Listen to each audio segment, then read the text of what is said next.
Aujourd'hui, nous sommes en compagnie de Pierre-François, toujours avec le même plaisir, à l'espace Bossite à Arlon. Cette fois-ci pour quelque chose d'original, parce que c'est une carte blanche, tout simplement, que vous avez laissée. Ah oui, c'est une carte blanche, c'est la deuxième carte blanche. On l'avait déjà accordée à Dominique Collignon la saison dernière, et c'est une nouvelle expérience cette année dans la programmation avec Laurence Meyer, qui s'est entourée de 4 artistes peintres, de Sébastien Job, de Bruno van de Grave, de Brigitte Moulard et de Marie Van Rohe. Et à cette équipe vient s'ajouter Marilyn Copé, dont on reparlera certainement un peu plus tard, qui propose des petites pièces, des petites formes en 3 dimensions, alors que l'ensemble de l'exposition propose un accrochage mural. Voilà, alors comme je vous le disais, le thème c'est carte blanche, mais ça pourrait être aussi ambiance ou atmosphère quand on regarde toutes ces œuvres. Oui, en fait, quand cette carte blanche a été proposée à Laurence Meyer, elle a tout de suite évoqué la couleur, disant voilà, je souhaite que le visiteur soit véritablement immergé dans la couleur, que ce soit un bain de couleur qu'on lui propose de prendre. Et donc, elle avait aussi le choix de l'époque. C'est vrai que dans le calendrier, certaines expositions trouvent mieux leur place que d'autres, il faut y être attentif. Et Laurence disait, voilà, à une période où la grisaille s'installe, où le ciel est volontiers plombé, où l'on a parfois un peu de morosité ambiante autour de soi. Bon, c'est vraiment le moment d'être un peu revigorant et de présenter une exposition qui éclate de couleurs. Voilà pourquoi aussi le choix de la période. Maintenant, le langage de la couleur, il est multiple. Donc, fallait-il encore qu'elle fasse des choix judicieux, que ça réponde à une certaine diversité. Et on sait aussi que la couleur peut traduire des registres extrêmement variés de sensibilité. Donc, fallait-il encore alors que les artistes répondent à l'évidence de ces choix et que ce soit des propositions chaleureuses, des propositions généreuses en lumière. Voilà ce qu'elle attendait de la part des uns et des autres. Et c'est intéressant parce qu'on a, disons, un thème général, mais on est aussi invité à rentrer dans l'univers de chaque artiste. Je vous laisse nous en parler un petit peu. Il y a à la fois du paysage avec, on va dire, l'artiste principal.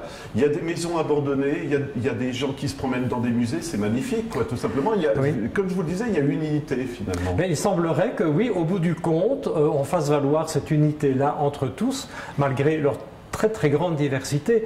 Donc si l'on parle des petits formats de Laurence Meyer, c'est en effet du côté du paysage qu'il se situe, c'est des petits paysages qui plongent vraiment dans le vert, qui proposent toute une gamme de nuances de vert comme ça, qui sont traitées soit à l'acrylique, soit au pastel. Et puis il y a également des souvenirs d'enfance.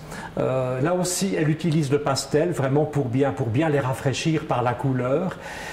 Toujours en petit format, c'est ce qui la caractérise, par rapport alors à des formats beaucoup plus grands, qui sont notamment ceux en effet qui évoquent ces maisons, ces édifices qui semblent vraiment à l'abandon. Je dirais c'est un peu comme la thématique du vide qui est traitée par cet artiste. Le point de vue est souvent un point de vue très frontal. La peinture est faussement réaliste parce qu'on y voit des masses qui sont traitées, des rapports de masse, mais aux formes simplifiées. Et ce sont des tons aussi plutôt pastelisés, des roses notamment, des gris, et puis des blancs très vifs comme ça, qui installent une atmosphère.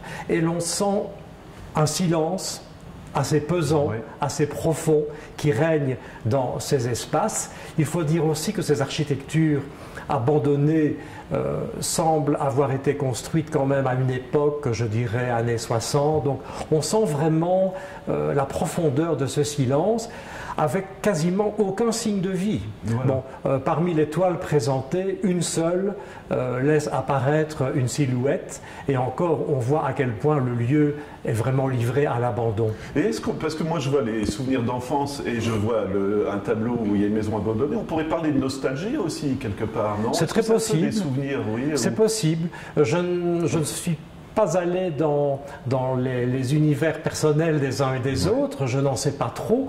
Je les vois à travers la sensibilité de leur travail et de leur composition, et je me rends compte à quel point de l'un à l'autre les registres sont tellement différents. Voilà, et puis on va donc faire de la visite au musée, on va voir des enfants qui jouent dans des courses, et aussi, comment on va dire, l'élément de vie aussi de l'exposition. Oui, alors justement, on passe à quelque chose d'extrêmement vivant, d'extrêmement habité. Ce sont des espaces qui sont animés de personnages qui sont ainsi mis en situation. Et là, les couleurs sont lumineuses, les couleurs sont franches, et ce sont les couleurs qui vraiment silhouettent les personnages dans une infinité de nuances. Et en même temps, c'est traité avec une certaine énergie dans le trait. Et ces petits personnages, parfois, entretiennent des relations qu'on n'identifie pas toujours très bien. Il peut y avoir une petite dimension énigmatique dans certaines d'entre elles, mais en effet, c'est très vivant. Et l'on passe d'une cour de récréation à la visite d'un musée, par exemple, ou à d'autres scènes qui peuvent moins bien parfois s'interpréter, mais qui sont tout aussi chaleureuses dans leurs propos. Alors, choc des couleurs, on peut parler aussi d'introspection pour une autre artiste. Cette fois-ci, là, on plonge, je pense, dans son univers aussi, hein, finalement. Oui, alors là, c'est un registre encore totalement différent.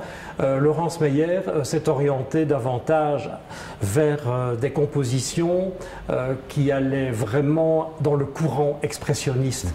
Où là, on peut dire que vraiment, c'est la couleur qui est tranchée dans le vif. On y voit des rapports de couleurs extrêmement durs par moments. Ce sont vraiment des ruptures de ton cette fois-ci. Et donc là, on est dans des scènes sous haute tension, je vais dire. Oui. Rien n'est apaisant, rien n'est calme, que du contraire.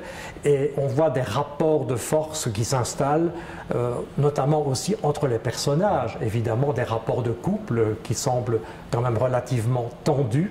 Et l'on voit à quel point ces couleurs, que l'on dit parfois un peu violentes aussi, traduisent très très fort cette espèce de propos que je trouve très engagé finalement et que l'artiste exprime sans la moindre concession. C'est ce que j'allais dire. Donc là, on parle de Brigitte Moulard parce que vous avez évoqué Laurence Meyer qui a invité Brigitte Moulard, absolument. Tout simplement. Mais encore une fois, malgré cette violence qui se dégage, c'est aussi la couleur qui est mise en valeur, hein, finalement. Bien entendu, ça participait à ce bain de couleurs dont on parlait tout au début et dans lequel Laurence Meyer souhaitait nous plonger. Voilà, initiative très sympathique, je veux dire, un jeune artiste invité également. Hein. Oui, un jeune artiste invité qui s'inspire beaucoup de la nature. Mais là encore, c'est différent parce que d'abord, il y a le support souvent qui varie de l'un à l'autre. Là, on est dans un travail sur toile, mais qui est marouflé sur bois. Et l'huile est alors utilisée par cet artiste, contrairement à l'acrylique que l'on découvre chez plusieurs autres. La nature inspire en effet parce qu'elle est traduite dans, je dirais, dans sa luxuriance, dans son exubérance. On y voit des éclatements floraux, le fourmillement de la lumière. C'est une nature qui vit très fort et cela se traduit par un trait qui est très vif, une accumulation de petites touches de couleurs qui créent vraiment des effets rythmiques intéressants. C'est vraiment de la virtuosité chromatique. Voilà, alors comme vous le disiez, il y a pas mal d'œuvres qui s'ouvrent à l'interprétation, même les sculptures, hein, parce que c'est assez intéressant ce qui est présenté. Oui, là c'est donc la 6e intervention dans l'exposition en 3 dimensions.